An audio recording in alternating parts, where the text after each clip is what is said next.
Hello and welcome to podcast number 7 from Martial Awaken the Warrior. And this week we have a special guest, Paul Bielak from Canada. And he's the actual master and founder, trainer of advanced training in the Czech Republic and Prague. And he has a very interesting and exotic biography. And we're just going to get straight to it. So welcome, Paul, to the podcast. Thank you very much for having me. Nice to meet you. Great honor. And so since you were 1991, you've been into the martial arts. How did you start? I started actually at 10 in 1991 or 1990. And I actually practiced various classical Japanese martial arts as well as boxing and kickboxing in Canada. Okay. So Shotokan karate? Shotokan karate, exactly. That was very popular at the time. So Shotokan karate, Kobudo. And of course, my teacher was a very good boxing teacher. So he actually taught MMA as well at the time, already when it was just starting. Wow, and so like 26 kata for Shotokan? Yes, a tremendous amount of forms, absolutely. Dai and Basai, storming the fortress and all these. Oh, absolutely. Great. Oh, good memory. And, so what did you learn from that, first of all, from Shotokan? Shotokan, I think, gave me a real big appreciation for form and for making training impeccable, because Shotokan is very, very specific and very repetitive and very, some could say robotic, but I find that the focus is put mainly on perfecting form before you start to fight, which is its value. So the bunkai and the oyo and breakdown of the kata. Right. So this comes after, but the initial kata is just building motor patterns as far as I'm concerned, and then building the hardware and the software for eventual application, and that's where you get bunkai. Yeah. So how long did you do Shotokan for initially? So initially I did it for full 10 years, full time, and along with kickboxing and boxing. That was my base. Right. And then, of course, as part of our curriculum, we moved into all of the kobudo and the weaponry and so on. And then because it was a mixed martial arts school as well as a school for children, we also had a number of other martial arts like jiu-jitsu and kali, eskrima. My coach was actually very good friends with a lot of the top names in martial arts, such as Guru Daniel Santo or Sensei Eric Paulson and so on. So Benny the Jet Urquidez, very, very great names.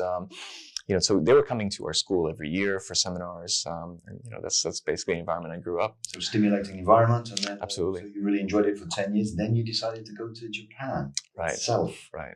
Just tell us the motivation to move to Japan. That's actually a funny story. So when I was about probably 10 or 11, there was a barbecue that my parents had gone to, and I was brought along. And there was no one for me to play with as a kid. Right. There was maybe, I think, a 19-year-old boy there, and he wanted to get rid of me. So he put me in a room in front of Bloodsport. And for any martial arts geek, such as myself, they know what I'm talking about. So I watched this movie, and literally that was an hour and a half that changed my life, in the course of my life. One of the things that I remember stuck with me in the movie was actually the teacher. So the poise, the way of speaking, and the way that the master taught the student. I was really attracted to this. And this is actually the thing that created, I suppose, a wish in my mind. I wished to have this sort of teacher. I wished to have this sort of experience. And obviously that felt quite exotic to me, that story. So it's something that I had in my mind from a very early age. And so it was obvious that 10 years later, when I got an opportunity to move, I did it right away. And how did you get the opportunity to move? That's also a funny story. So at the time, I was in police school. I'm not sure if you're familiar with the old police academy movies. Yeah. That was my campus. Right. So that's in Toronto, actually, Humber College. And so I was enrolled in the Police Foundations program as an idealistic youth, wanting to help people. And I was also training in martial arts school. And actually, my girlfriend at the time was a booker for a modeling agency. And she had introduced me to a couple of the people, a couple of the agents. And they mentioned a few times that I could work in Asia quite well with my look. Oh, I see. And initially, I kind of brushed it off. But one day, I just got a random call. And I was working security at the time. I was driving around the Greater Toronto area. I was a K-9 support in a van. I was just sort of checking up on the different facilities that we had around the area. And I got a call. And she basically said, well, just go to the Hilton right now. There's a lady named Kimiko that wants to see you. I showed up with my Japanese high-waist pants in my security uniform, and she just put, a huge contract on the table in front of me. And so when a 19-year-old gets a big contract to move to a country that happens to be the mecca of martial arts, it's, God bless my mother for putting up with me changing my direction with school. That's how you got there. That's how I got there. And you fascinated, like you said before, it was a little bit of a romantic idealism. You wanted to go to Japan, kind of connected to samurai. Absolutely, absolutely. All the stories, and we know there's a lot of myths, but we also know there's a lot of honor, and there are some good stories as well. So when you got there, how long did it take you to get the best and the worst from the samurai aspect or the culture, and tell us what you think about Bushido and this kind of stuff? Right. That's interesting because when I left, I was already reading a lot of books about Japanese philosophy and history, obviously.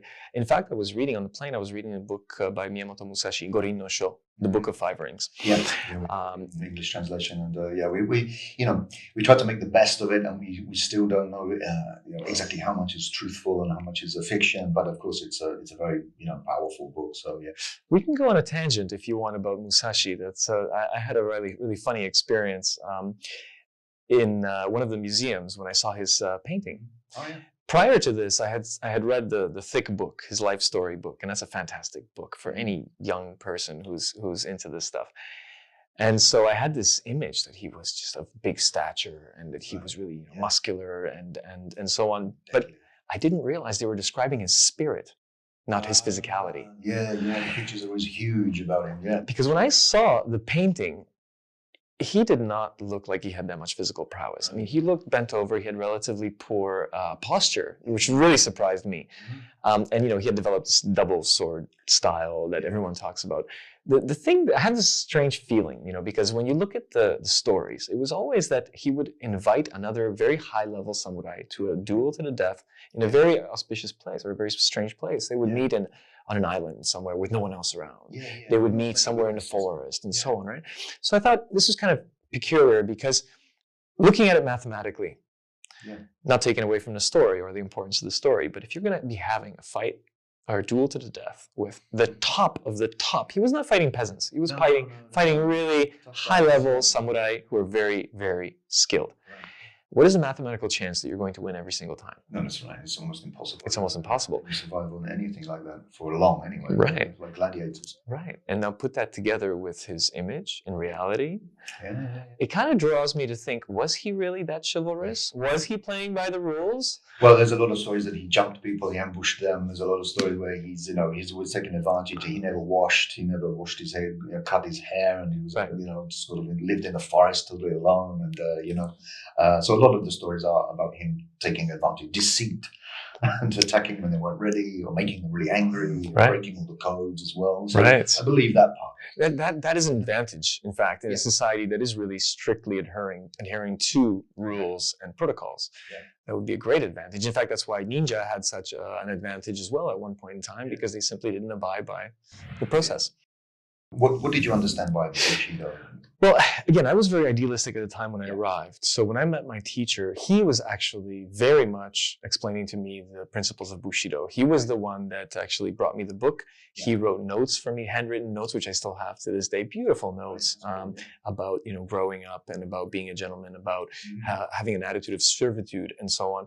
And so each week or each month, I would get a note with, simple A4 page of notes in broken English. But they were beautiful because he would take every aspect of being a samurai and he would write it out for me as it applies to my life. Oh, that's perfect. And that's what we want to concentrate on. So, what was that exactly then, this samurai? Well, the biggest thing that I took from it was this idea of servitude and a context of greater good.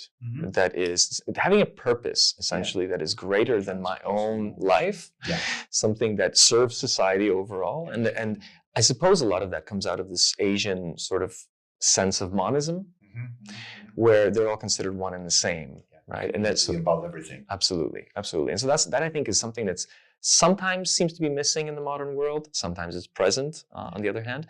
But that was the biggest thing, is that we are a part of a great whole. And so this is also something that actually reminded me of something I've heard Guru Inosanto mention one time at a seminar. Right.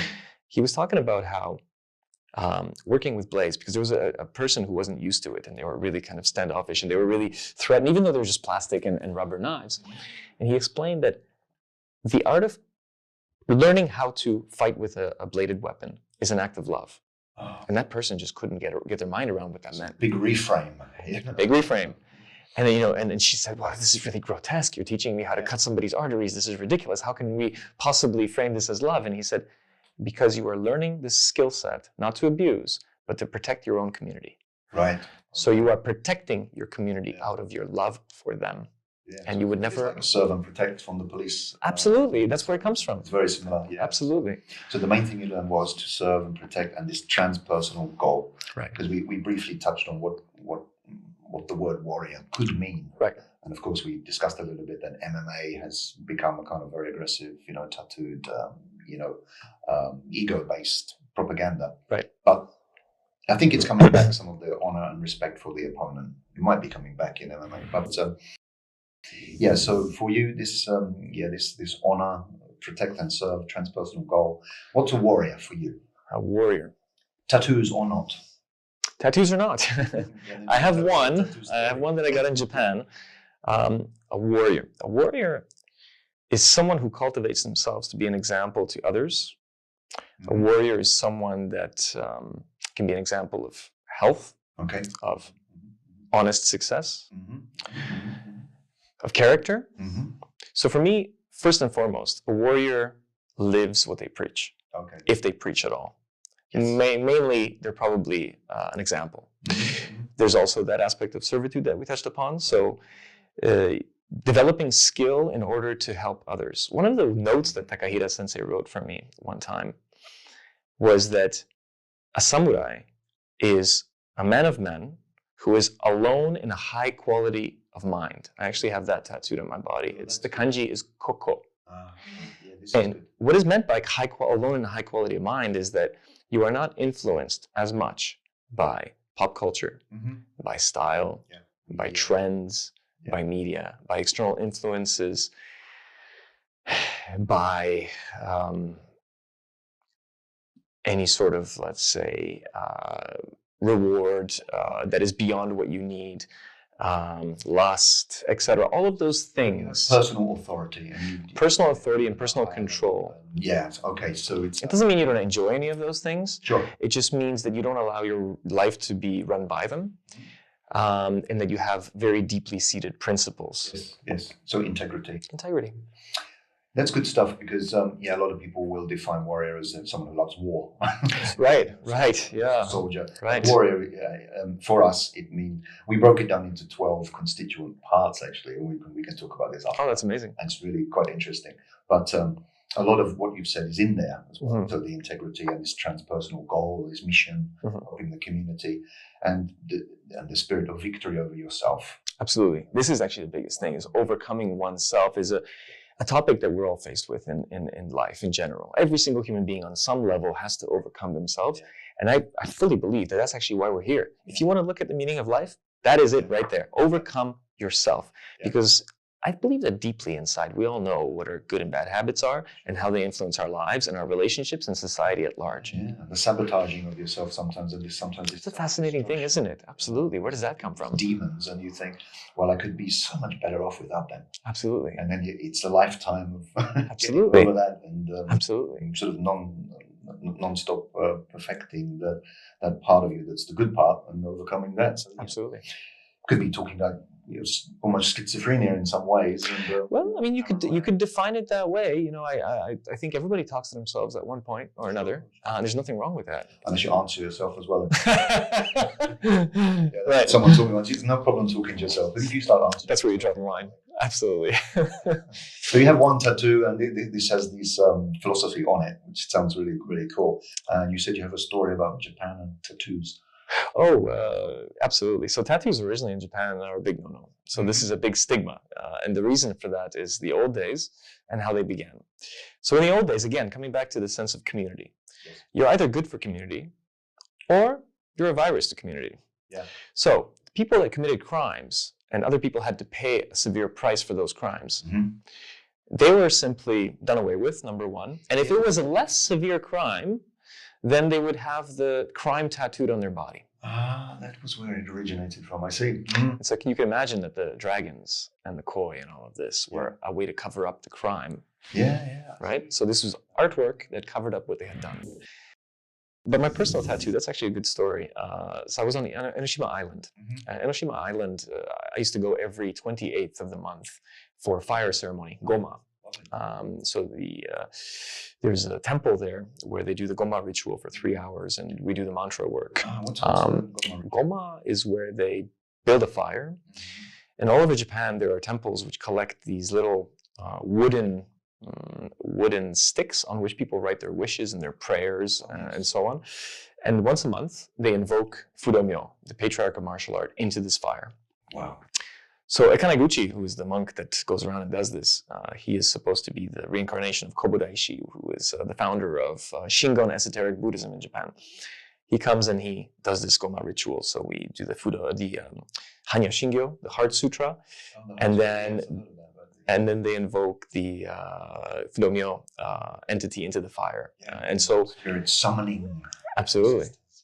And so the monk sits there and he builds the fire by throwing these plaques into the fire. And then at one point, people who've actually written their own can come and address the fire and address the God form that's invoked into it. They make their prayer. The process takes about 3 hours. But it's an amazing tribal, powerful ritual because of the taiko drumming and all of the chanting. And, we were 2 foreign gaijin there, young gaijin with many elderly Japanese most of the time, but it was a really, really powerful, beautiful ritual. So we did that every month. And I'm curious, how could you make that ritual smaller and do this in your daily life? Would you throw sticks or would you write your wishes on them, throw them into the fire, and just say something? Absolutely. So I work with the elements, so the fire, the water. So I think of, especially as a trainer, I think about a lot of these things as related to physiology and physiological processes and mechanisms, right? So I think about thermoregulation. I think about heat, working with heat as a way to get beyond my comfort zone, but at the same time with all of the benefits that it actually provides your body. So sauna, cold exposure, right? That's another way to deal with thermoregulation. Sometimes fasting. It's a type of stressor. Right, it's a type of stressor. Exercise, obviously, being a stressor, being uncomfortable, accepting the fact that I'm uncomfortable when I train. So all of these things, they can be quite spiritual, actually. Could be quite cleansing, both to the body and the mind. Actually, in fact, it's one thing, isn't it? Mind, body, spirit. So we always talk about this integrity of the mind, body, and the spirit, and going together. And of course, in traditional martial arts, you get a lot of that. So this is the stuff I really enjoy doing. Right. So you don't separate them. You don't have to do only the body, only the mind. Only, I think it's a mistake. It's a silly mistake. We break these things apart to mechanistically understand them, but we often forget to put them back together. Exactly. This is the issue.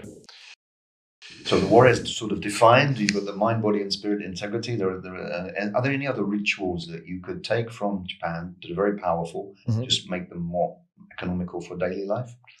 Absolutely. Let me just finish the story first, though, with the tattoo, because we actually started with a tattoo. So I fed these hawks. And we walked off of the island, and we literally stood in front of a place called Tattoo Church. And I looked at it. Tattoo Church? That's bizarre. Church. And I walked in, and it was a Japanese man speaking Portuguese to somebody. Brazilian Portuguese. Que isso, mano? Bizarre. Fala bem. And so he starts talking to me. And with my friends and with me, and I was really shocked because I thought, well, what's the likelihood of somebody from Brazil here now speaking Portuguese to me? And so we're just chatting, and he said, so what did you do today? I said, well, we did the Goma Ritual, and then I fed these hawks, and he looked at the other little tattoo that I have here of a berimbau. It's a Brazilian instrument on my other ankle, and he says, so are you ready to put Fudomyo on your body then? I said, like this. I looked at his work. I said, wow, this is beautiful. This is absolutely amazing. And so he told me a story about this universal fight between Fudomyo and another demon. They were shapeshifting. Shapeshifters, okay. And so one would turn into a hammer, the other would turn into a shield, and then they would turn into whatever. And at one point, the demon turned into a sword. Mhm. And I think it's actually a sword that's quite often used in Buddhist ritual. Okay. Don't want to get this wrong, but I think it's Vajra or something like this. Okay. Anyway, so he turned into a sword, and the Fudomyo turned into a dragon and swallowed the sword whole. And so my tattoo is exactly that scene. It's a dragon swallowing the sword, Mhm. with the kanji for koko, Yes. alone and high quality of mind.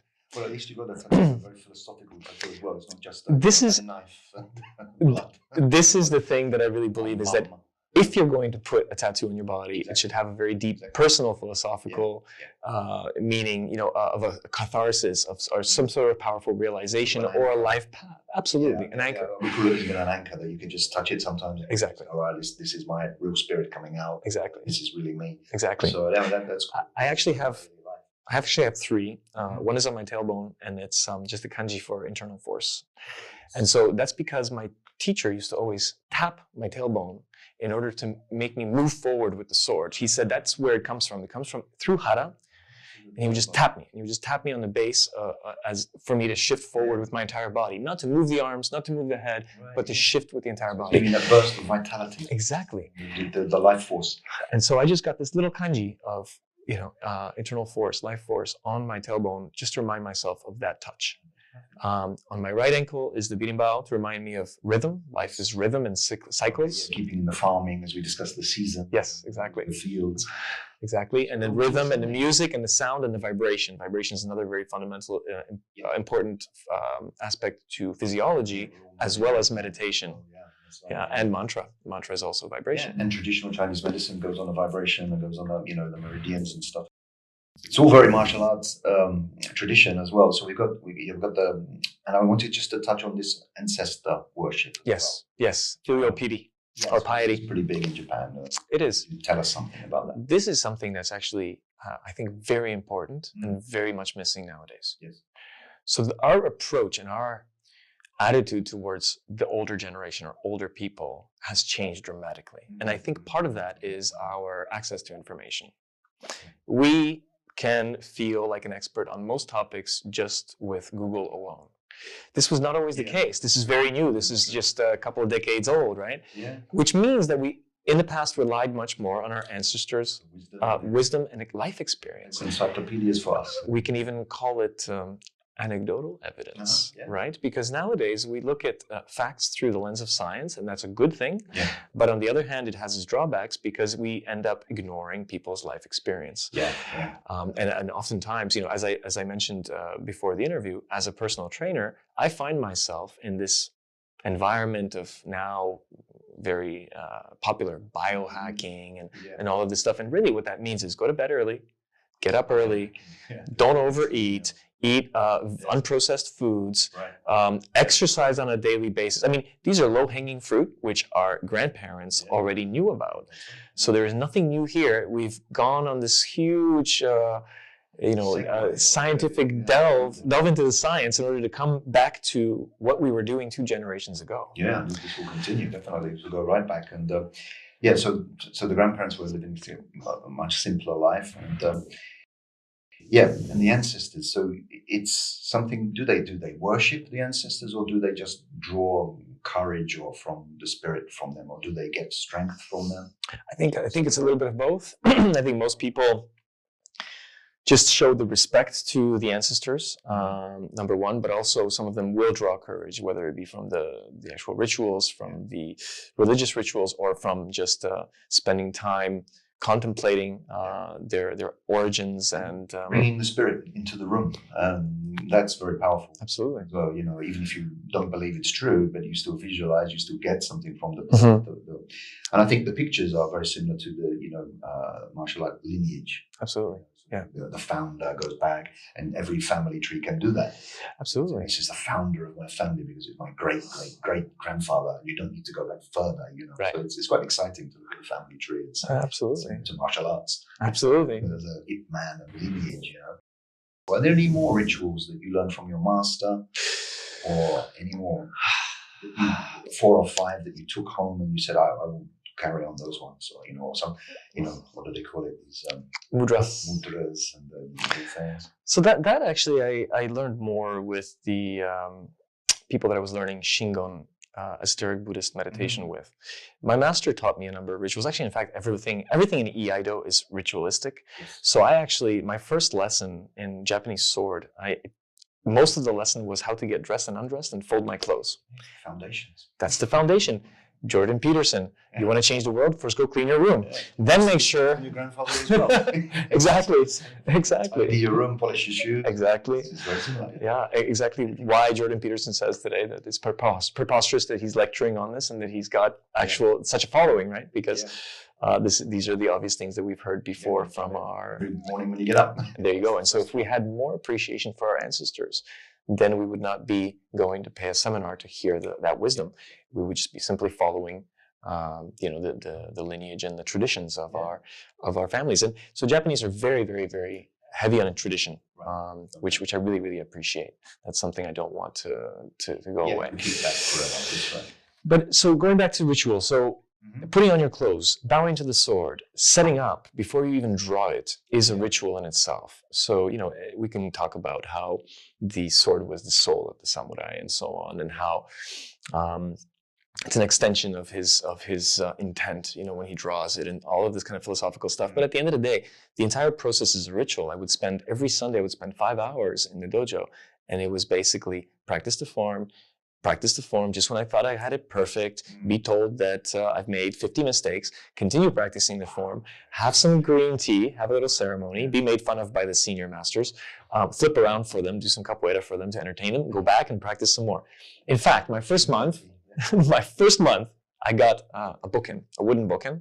I was taught how to do a sumo squat and a simple cut, simple cut with the squat. And he says, time it together. So at the bottom of the cut, you're in the bottom of the squat. At the top, when you're standing up, it's over your head at such an angle. And I did this over and over and over and over and over. And then I came back a week later and I did it again. So now I'm 10 hours into doing it. I'm thinking to myself, am I going to learn another move? He made me do this for a month. 1 month. Japanese are really good at this. And they do this out of fun. So partially. So I think it's comic for them, especially when you get a foreigner. So I did this for a month. And then I asked, may I touch a real sword? Oh. Wrong question to ask. Impolite in their country. At 19. Quite direct. Yeah. Well, you were 19. May I? And he got really excited at that moment. He says, oh, you want a real sword? Great. He went to the storage unit where they had all the swords, and he pulled out a little bamboo stick. He took away my bokken, and he gave me the bamboo stick, and he says, continue. So I continued for another couple of weeks with this bamboo stick, and I was like, oh, come on. He's just testing me. And of course they were. He came back, and then he handed me the real sword. Okay. So he was just making a point. You get above yourself a bit, and then you got 19. The second part of this is when I got my black belt finally. And so now it's 5 years later. He'd been training me every Sunday for 5 hours at the dojo, plus 2 to 3 hours every morning out of his own time, one-on-one. He must have liked you then. We love each other, absolutely. He's like a second father. I was very lucky with male role models that way, actually. So basically what happened was he came into the dojo, and we were there with all the great masters, 8th degree and so on, all above 50. I was the only white foreigner, and he opens the scroll and he reads that Paul Bielak has now become the 1st degree black belt. And it was funny because in Japan, they're not allowed to have snacks on the floor. You're allowed to have green tea in the tatami room, but no snacks on the floor. So they kind of almost made a point of breaking the rules. The 8th degree sensei came over and says, very good. Have a cookie. So, small reward. Small reward. He gave me a cookie, and by that he also shot my ego down, saying, you're now ready to begin. Yeah. Well, that's good boy. Right. There's your sweet. Yeah. Now you can start the real path there. Absolutely. It's fantastic because then, and as you said, there are, and we'd like to pick your brains even after this, a few rituals that you can, Sure. even recall, or in the future we can. Absolutely. But let's move to Brazil, because then suddenly with Capoeira and this desire, and I believe you took some of your students to Brazil, and and you said it's completely opposite culture, more or less. And what about the martial art of Capoeira? Is it a kind of dance, or is it a kind of economy of motion, or is it a martial art? What is it for you, really? That's a grand question. Capoeira has many different things to many different people. Yeah, I don't know a lot about it at all. So for me, when I was exposed to Capoeira, it was actually the movie Only the Strong, which showed amazing, beautiful, fluid movement, bodily control, and just incredible acrobatics. And I just fell in love with the way it looked at first. Yeah, it seems very acrobatic, far too energetic for me. Yeah. And actually, when I arrived in Japan, I started training classical martial arts, obviously, Japanese martial arts. But then at a casting that I went to, I met a gentleman from Hawaii who was actually practicing Capoeira. And we talked for a few minutes, and he invited me to one of the classes where he introduced me to my Japanese teacher. Now, my Japanese teacher's nickname in Capoeira is Samurai. Japanese teacher. Japanese, yes. He even made a chomagen out of his hair, but he did Capoeira, so it was, a little bit of mix there. Yeah, exotic. Exactly, yeah. So the thing is, I trained with him at the same time as I was training classical Japanese martial arts. Then I realized, and I'm like, well, I'm 19. If I want to get really good, there is that thing about 10,000 hours, right? Yeah, that you're supposed to master something when you've practiced it for 10,000 hours. So at this point, I've had more than 10,000 hours of hard training and boxing, kickboxing, karate. Yeah, quite a lot. Yeah. I think by now, I've got definitely over 20,000. But the thing is, at that time, I realized that for me to get as good at an acrobatic martial art as I want to, I have to put in the hours, because I've been practicing my whole life, but I was very robotic for Capoeira, which is very fluid. Shotokan and all. Exactly. So my first nickname in Capoeira, my unofficial nickname was Pencil Legs. Pencil Legs. Before I became the White Wolf or the Lobo Guara, I was Pencil Legs. It was that, yeah. Got better over time. Yeah. Yeah, so what happened, actually, I got that first nickname in Australia, and I got my proper one in Rio. But what happened was I said to my teacher, I said, I have to go to Brazil, because if I'm there, then I'm bound to train a lot more per day. And he says, well, just go to our master's house, he said. So he basically picked up the phone, asked the master, he said yes, I booked a plane ticket, and I went. I arrived with a vocabulary or a dictionary, sorry. You just left, and you just... I just left. I just got on the plane. I started reading a dictionary on a plane. Yeah. So I arrived, and my master with his wife picked me up at the airport, and I just said, out of the book, Bom dia, senhora. She gave me a slap. She started speaking to me in Portuguese. She said, get into the car. I'm going to teach you everything you need to know. She slapped the book out of my head. So yeah, they're very... Yeah, 2 slaps right away, and it's just let's go, let's do this. Don't worry about this dictionary. I'll teach you everything you need to know. Within 3 months, I was fluent, because no one spoke English, which is a testament to immersion. Yeah, totally. Which and that's everything, whether it be martial arts, whether it be a skill, whether it be a language. I really believe in full immersion, and I believe in not having choice. Yeah, like burn your boats. There's no plan B. You just. I simply arrived. My room was on top of my master's house. In front of my room, there's a gate between my room and the academy, which meant that I had 4 brick walls, a bed and a Bible, and my bags. So you had nothing else to do. 7 a.m. Somebody would be banging on my door. Get up and train. I would train for 2 hours. Just before lunch or around lunchtime, one of the masters would show up, personal train me for 2 hours. In the evening, everyone would get together from the town and have a 2-hour circle. So that's 6 hours a day. And a weekend, you really don't want to be there. A weekend, you're hurting, you're sore, and you're wondering what you did to yourself. Why am I alive? But 6 months later, you've done 1,000 hours of training, and you're a totally different person. So I'm really, really firm believer of, like you said, burn your boats and just go for it. Because otherwise, no choice. The human mind will come up with different things. Yeah, we discussed a little bit about that, the saboteur. I mean, yes. Even in the archetypes from Carl Jung, you have these saboteur, these shadows, and all these people coming up. Especially when you want to do something good, they always emerge and say, "Yeah, absolutely, you're not going to do it. You know what it's like." Absolutely, and that's an example of that, where you just come in and defeat these demons. And Capoeira, you became an instructor, I believe. Yeah, I became an instructor in Capoeira. Okay, yeah. And under that association, and then I opened an association in Canada. I had a bunch of students there for a few years, and then we would travel between Canada and Rio de Janeiro, and then Tokyo and Rio de Janeiro. So our group was international. So I opened the Canadian branch, And at one point, we actually ended up in Brazil under one roof, Canadians, Brazilians, and Japanese, which was a crazy, fun, cultural mix. But basically, you asked me previously about values and the difference. And I found this really fascinating because whereas classical Japanese values or approach would be to agree, to show up, to introduce oneself. Absolutely. And then we agree to fight. We agree to have a duel for whatever reason, whether it be sport, whether it be a matter of honor, whether it be an actual serious duel to the death, or whether it be just a modern, consensual, respectful, and then you decide you start. And so I really appreciate that part of the culture. On the other hand, when you go to Brazil, they put actual value on something they called malandragem or malicia. So malandragem is magic. And malicia is cunning. Cunning magic. Because in capoeira, you show something to take something. Yes. Right? You appear to be there to be behind. So it's very deceptive in its nature of movement because of the history and the historical immersion. If you respect that, they respect the cunning. But they respect the cunning. So all of a sudden it no longer has this sort of negative connotation to it. It's not cheating because... This reminds me, just to take a completely different tangent, but this reminds me about soccer in the West. We try to play by the rules and the hard and fair.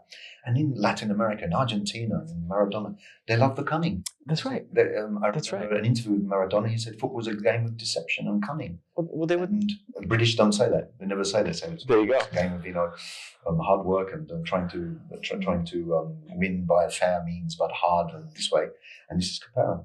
Words are very powerful. The Germans don't have a word for spend. And when you look at their bank accounts, they have a lot more savings than other cultures do. So it's interesting not to have a word for something that you don't like. Then you can improve. There you go. That's actually one approach. But yeah, words are very powerful. And so it's also a matter of the way it's important how we filter those words. So again, if I'm thinking, they would tell you in Brazil, cunning is fighting. Fighting is cunning. Right. Yeah. That's Sashi again. That's exactly. So now we're full circle. And so how is it that the most effective samurai had something that others didn't? Well, maybe it's again. Survived so long. I mean, how do you ever get good at that stuff? Right. Because the person who writes the book is the one who survived. They don't interview the 10 who died. Funny that you just said that. This morning I was quoting Braveheart. Mm-hmm. It was in a totally different context. I was talking to someone and I had quoted that the first opening line of the movie is something along the lines of, "I shall tell you a story about William Wallace, but before I start, we must say that history is written by those who have hanged heroes." Yes, exactly. So, all the books that we have, of course, the people who have died before, they don't have an opinion. Right. So, and the hagikuri, of course, we mentioned that as well a little bit before, that it's quite romanticized. And then you, of course, with Capoeira, you learn this kind of deceit, the cunning. Mm-hmm. So how does it all look now when you put everything together? And here you are now in Prague, living in Prague. How do you see your future development? Would you put all these? Do you have a cocktail of all your experiences, and where do you see it going forward now? That's a loaded big question. Let me just backtrack a little bit and answer your initial question about, and I'll get to that. But you were asking me about Brazilian approach. What is capoeira actually? So to be clear, because today we're not exposed to the martial art side of capoeira unless it's a single move in an MMA match somewhere. Generally speaking, it has become folklore, and it has become game, and it has become dance, and it has become show because it's a national sport. But it's important to consider where it came from. So why did it become a national sport? If you follow the true history of capoeira, and not just the myths and the stories and the legends. Every culture and every martial art is imbued with the myths and the legends, as well as the historical facts. Historical facts were such that the Portuguese men of war took African slaves to Brazil, and they were not allowed. So in the legends, it is written that they had learned how to conceal fighting as a dance, in order for their captors not to notice. Yes. I take somewhat of an issue with that theory, because if I were a Portuguese man of war who was, able or capable to collect slaves and bring them to a new land and manage, what they're going to do, I would definitely not allow them to dance if it appeared as a fight. Yeah. Yeah, you would keep strict control of it. Right. So this is obviously. So what actually happened was these guys were actually practicing the original Angola, the actual Angola Capoeira that was originally a lot more martial. Mm-hmm. That happened in the barracks where the people slept at night. So they would practice at night when they weren't seen, actually. If you look at the movements, a lot of the time they were actually bound. So hence the hands go together as opposed to away from. The cuffs, the rope. Right. Yeah. And so these slaves basically used capoeira to get away. They used, so hence the acrobatics, right? There was a bunch of guerrilla warfare. They would go into the mountains, and they would, it was very hard to get heavy artillery up the mountains, so it was very, very much like Robin Hood. But then later on, fast forward into the future, capoeira was used by a bunch of gangsters, and they would actually carry razor blades, old school razor blades that would flip open, and so it would just be one of these movements, whether it be by hand or by foot. And so when many people in martial arts ask me, well, what about the spinning kicks and all this acrobatic stuff spinning on the head? How can you reconcile that with fighting? That's just not realistic. I like to remind people that you're spinning on your head with blades at your feet. And if you're going to throw a spin kick or a jumping spin kick with blades at your feet and hands, people will give you much more respect as far as distance is concerned. And it's the same thing as classical Chinese martial arts. The movements are large because they are wielding spears and swords and so on. Obviously, when you get into a fight in the bathroom, it's going to look a lot more like Krav Maga or Wing Chun. So it's contextual. That is the stylistic differences in martial arts are contextual, right? So you're taking all this stuff, and as I said, cocktail, you will become this new master with Capoeira, and how do you see that? So what happened was I'll give you my next stage, and then that will bring us back to your second question. I actually went on this personal path of wanting to quantify capoeira as a fighting martial art because I was coming from a very quantifiable environment at All Canadian Martial Arts, growing up in Toronto, which meant that if something didn't work, you knew about it because they would drop you in the ring. It's that simple. And all of a sudden now I'm trying to bring in capoeira moves, and it hurt for a while until I figured out how to make it happen within the MMA or kickboxing format. So that basically meant I had to step back and do more kickboxing first. And I really got into K1. At the time, I was between, Tokyo and Japan. And even in Japan, I was training at Silver Wolf at Masato's gym, the world champions gym. And that was my weight category, was K1 max, 70 kilo. And so that really got me because it was the most intense thing I've ever experienced, 3 to 4 rounds at 3 minutes, really, really intense. Incredible. And so that was, that was the kind of high I chased at that age, and at the same time, I was really I was always about how do I execute? It wasn't about, am I going to be better than him? Am I better than him? Is he better than me? It was always about not who, but about how. Yeah. Okay. And then I got injured in 2008, and that stopped my actually, it was supposed to debut as a professional in K1 a few weeks later, but I got a knee injury that stopped me for about 1.5 years. Yes, and then you want to empower others, according to the biography. That was exactly, that was a blessing in disguise, because I realized at that point that actually I'm much more excited about how it works. Yeah. And how I can empower people or teach them than how good I get. For me, I was good enough, and I've achieved what I wanted to, which was be able to get into the ring with a professional fighter and last. And for me, it was just achieving that level. At that point, I had no need to go to the point of being one of the best in the world. So I realized that I'm really excited about how it works mechanically and so on. Not just mechanically, but just how it works, and how can I learn from my client in such a way that I respect their joint shapes, their limb lengths, and their body type, and their personality in order to create a style that expresses them. Yes. What Bruce Lee talked about, expressing yourself. Right. And to give you a quick example of that, when I arrived in Japan, I realized my karate looked very different than Japanese karate, even though I had trained in a classical format. And I realized that's because, as a Pole, I have a short torso, long limbs, and shallow hip sockets.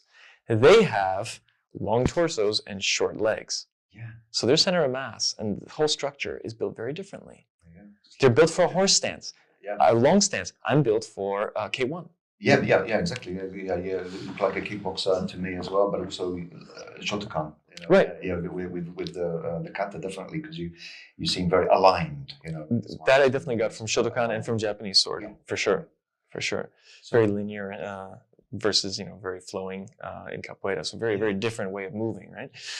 But, you're asking me about how all of this Future comes sensei together. cocktail. What's it going to be? Future sensei cocktail. Well, I have clients who practice martial arts with me for fun.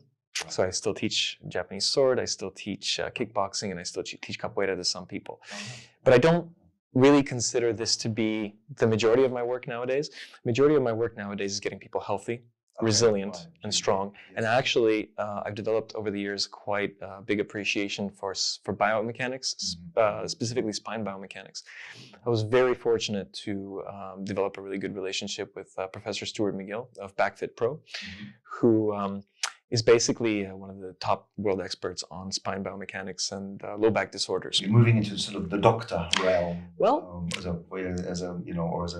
professor in the future of this medical. Who knows? Who knows? Maybe it could be that I end up going that direction when I get bored when I'm retired. But in the meantime, I'm doing it in the realm of personal training. Basically, what I realized is that all of the great classic masters, they were also healers because. If you can imagine the old times and war, if you're going to cause damage, you better be able to fix it. And so the original chiropractors were actually in China and so on. And so this, this continues to this day. Basically, I realized that if we're going to be practicing an art which could potentially cause injury, we better be able to heal injury. And of course, as my clientele got older and as I got older, I realized that there's one thing is performance and one thing is longevity. And I really realized that, after 4 years of full contact sparring with the pros, doing about 12 rounds 3 times a week at full blast, you realize that you're taking a lot of damage. And that's not something that you can do for the rest of your life. It's a young man's game. So nowadays I teach what I call white collar boxing. It's pitter patter. Most of our clients are CEOs, top managers, people that have to come in. They want to do something realistic, something martial, but also they want to know they're going to be feeling good the next day. Yeah, they want to get up for work the next day. Absolutely. And so, it's fun. It's good fun. We keep a lot of control. We give each other feedback. We talk while we do it. We coach each other to make sure that the level is just right so it's realistic. It's a good way to drill. You say that every jab, that could be better, rather than just do 100 jabs for no reason. But you say, that's a jab. That was a bad jab. That was okay. That's a huge topic. I think that's a huge way. So many drills are waste of time. You just hit the bag Absolutely. times and they say, right now do 10 press ups. But no one's saying the individual press up was not great. To your point exactly.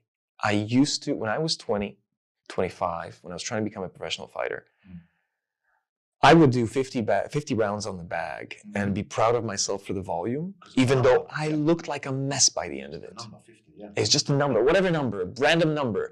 And I would just think, I did all this work. In fact, I was not considering at the time the motor patterns and the software aspect, running the tape.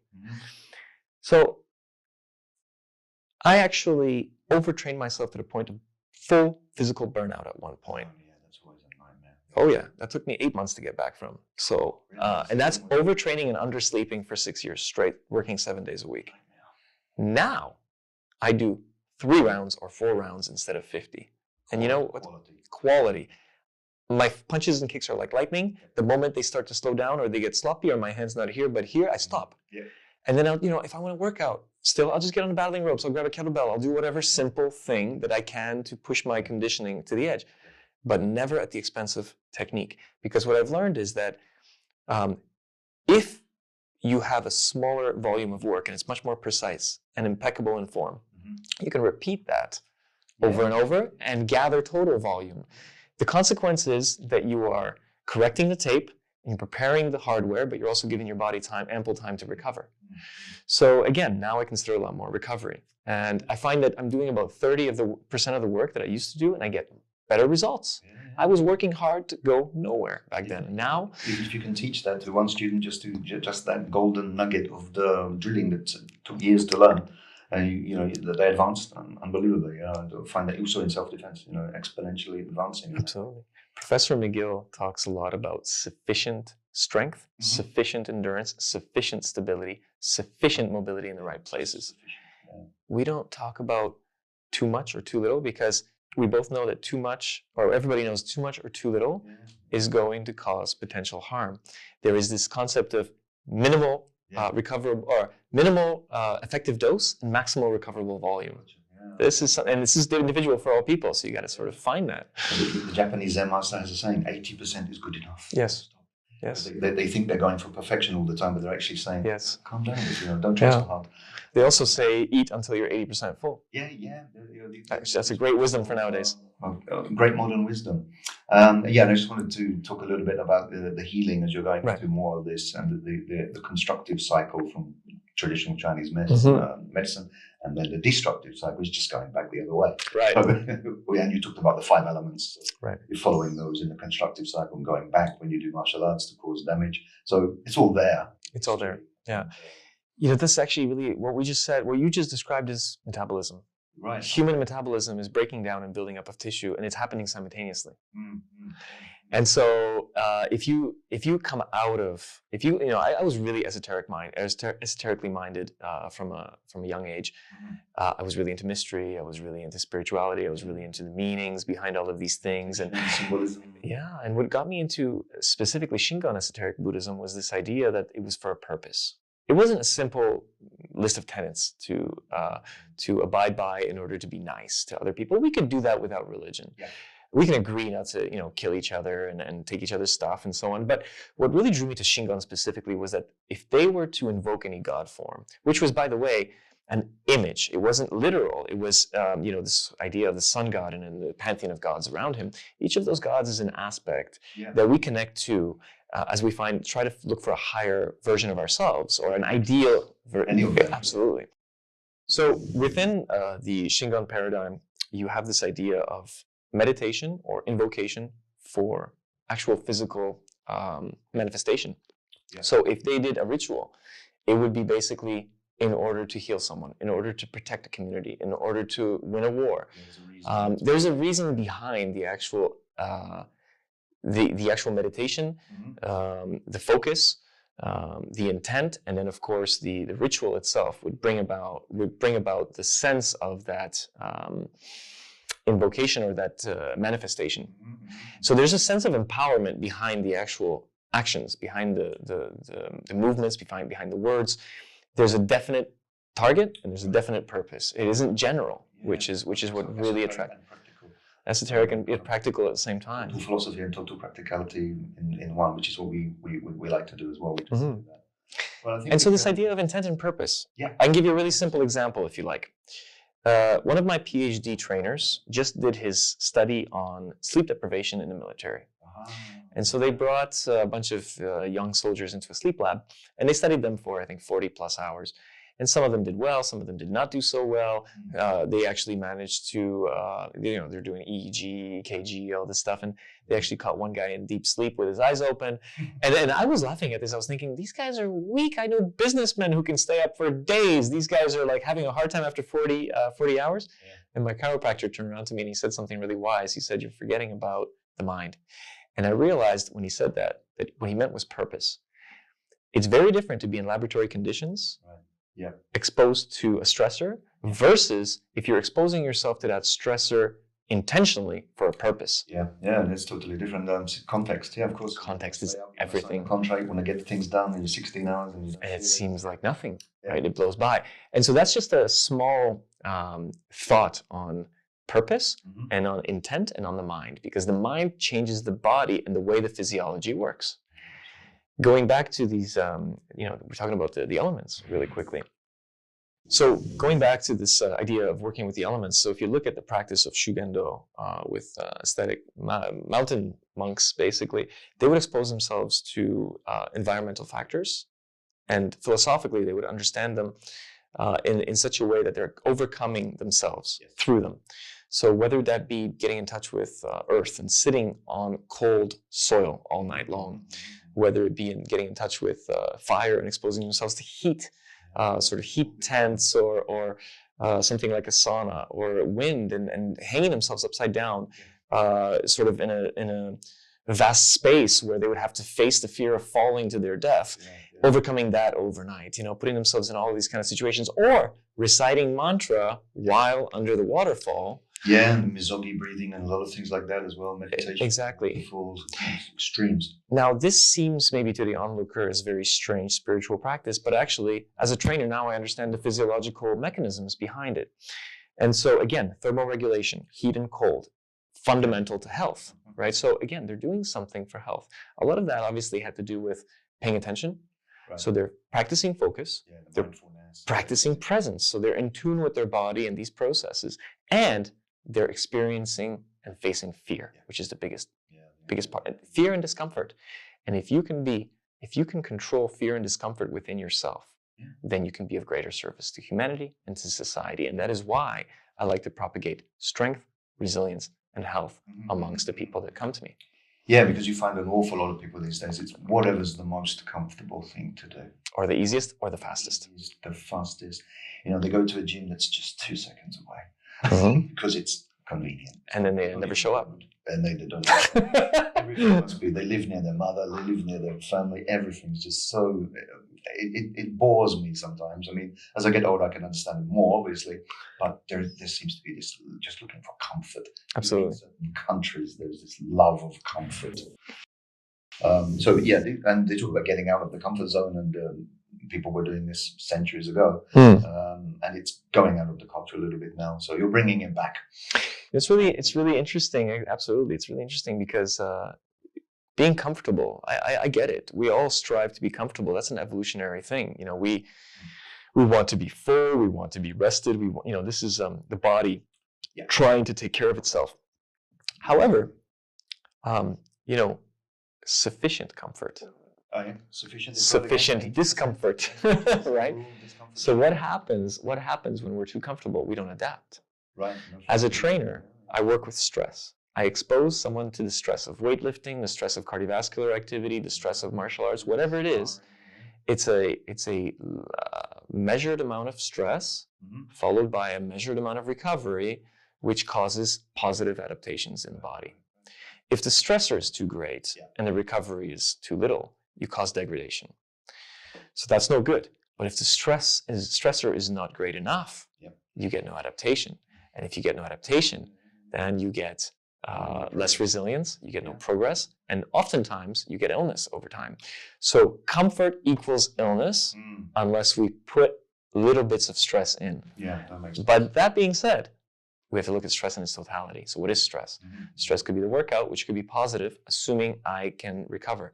But if I'm experiencing family stress, work stress, political stress, resource stress, and then I try to add the stress of training, then I have to be very calculated about the volume and the intensity. Tsunami of problems, yeah, exactly. Right. Yeah. So you balance it out very scientifically now, but also based on esoteric principles as well. It's an art and a science. For me, esotericism is no longer esotericism. For me, esotericism is physiology. Yeah, purpose. And we simply don't have to understand every single mechanism yet, but we understand many of them already. So I think that many things that we've practiced in the past are now coming to light. Things like barefoot walking and grounding. We now understand scientifically. There's many studies on the benefits, physiological benefits of this. So this is not just sort of woo practice or some sort of spiritual mumbo jumbo. Most spiritual practices are in fact rooted in physiology, and they affect. I'll give you another example. When we simply utter words, when we perform mantra, we're actually engaging our voice box, which is connected to the vagus nerves that connect the brain to the organs, and there is regulatory function. We know in medicine that the tone of the vagus nerve is implicated and correlated highly to the function of the organs. The thing connects them. Yeah, so a good public speaker is quite healthy. And so on the one hand, or a singer, or hopefully that public speaker is saying positive things and truth, and then they're really healthy. Otherwise, I don't know, they have to go through an internal process of saying one thing and meaning another. That may be unhealthy. But you see the point. The simple act of saying something like,